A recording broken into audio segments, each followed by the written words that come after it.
Hi, I'm Kate. I'm a running coach and an ultra runner, and welcome to my channel. Here I talk all things about running, and continuing with all those basic questions that I get asked as a coach. Today I want to dive into a topic of how you can lose weight doing running and all things connecting with running and losing weight.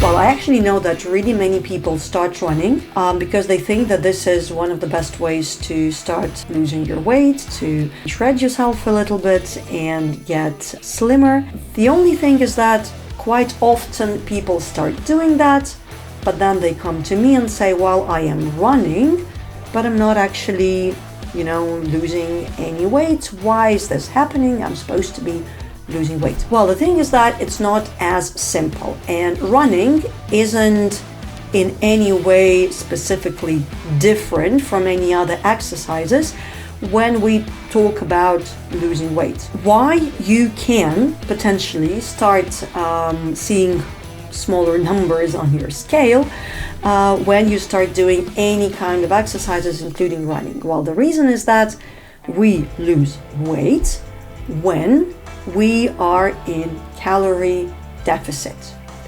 I do know that scientists have proven that it is not as simple as that, but generally speaking, even if it's not so much mathematically correct, generally speaking still, if you want to lose weight, you have to consume less energy than you're using during the day. But what's happening with running and with many other sports, is that when a person starts running, they think that, well, if I run, I can actually now start eating whatever I want. And I really, really often see people literally running, for a piece of cake, because what they're doing is that they're doing their run, they are then finishing it in some kind of a, nice bakery or a cafe or whatever, and have a nice, really calorie-dense dessert there.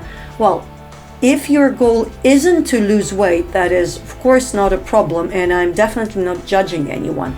But if you are running in order to lose weight, and you want to get rid of a couple of, extra kilos that you don't want to have, then this is definitely not the right method, because running doesn't mean that you can eat whatever you want and how much, you want.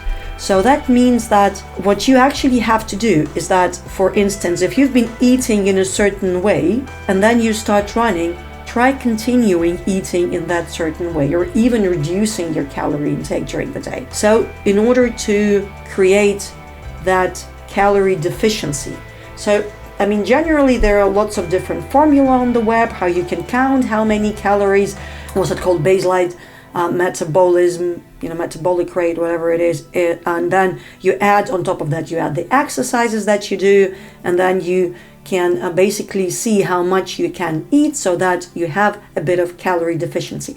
Well, I would say that don't go into the extremes and don't try to cut down your calories really dramatically, because it would be fairly healthy to have the deficit of somewhere in between 300 to 500 calories per day. Otherwise, you can get your body into a sort of a stress response when the body would think, well, now we're starving and I have to save as much energy as I can. You won't be able to exercise properly, and generally your body will not be willing to give away the energy, and that means your weight is going to be going down actually slower. At first you can shred a few kilos, but then you plateau and it's going to be even harder to lose weight. And when you start eating again, even normally, you might even gain more weight. That happens if you cut down your calories too much and you generally just starve yourself. Well, sometimes people also say, I want to lose weight in a certain area, like, legs or belly or anything like that.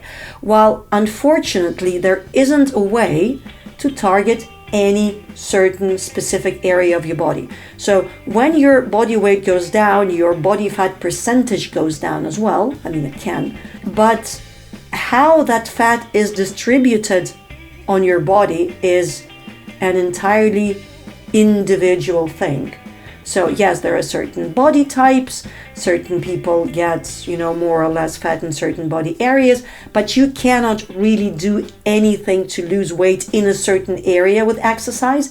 But that's when you can do some strength work in order to maybe change the proportions of the body and actually gain muscle somewhere so that another certain area wouldn't look, let's say, big, because the other ones are too small, if you know what I mean. So that's how you can work on it, but that's not about running, that's more about work at a gym. Also, when we talk about running and its correlation with losing weight, so the most important thing is not to start eating extra, because, well, basically running isn't an ultimate method of losing weight.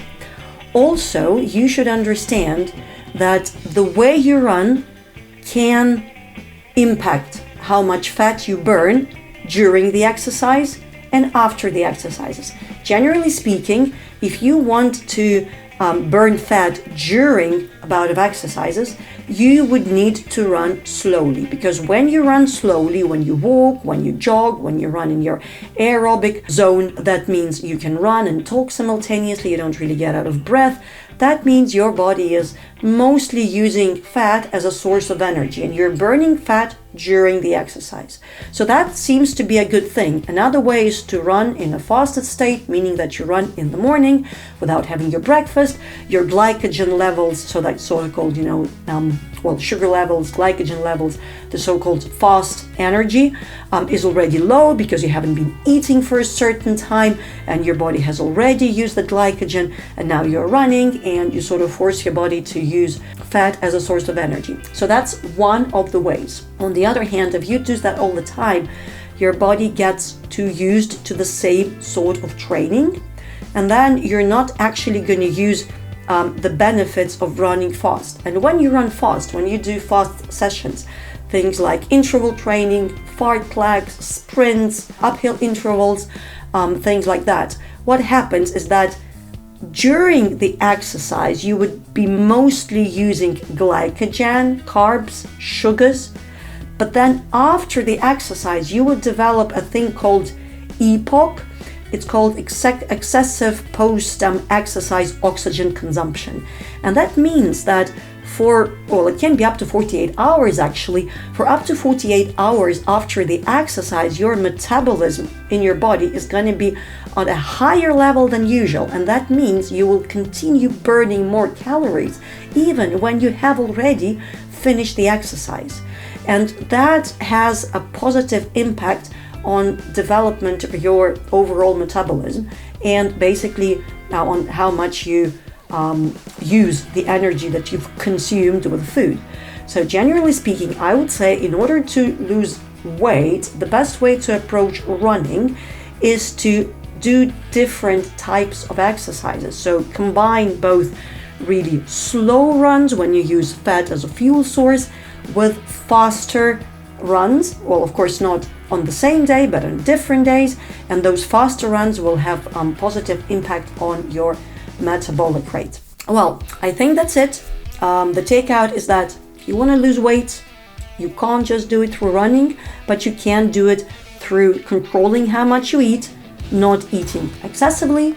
So you look after your diet, you eat healthy food. You don't really have to exactly count your calories, but if you've started running, then just don't add on top of the food you've been eating before you've started running some extra food, and combine different types of exercises. Well, please subscribe to my channel, hit the like button of this video so that more people can learn about running and the basics of running I'm focusing on in the recent videos. And see you later. Bye-bye.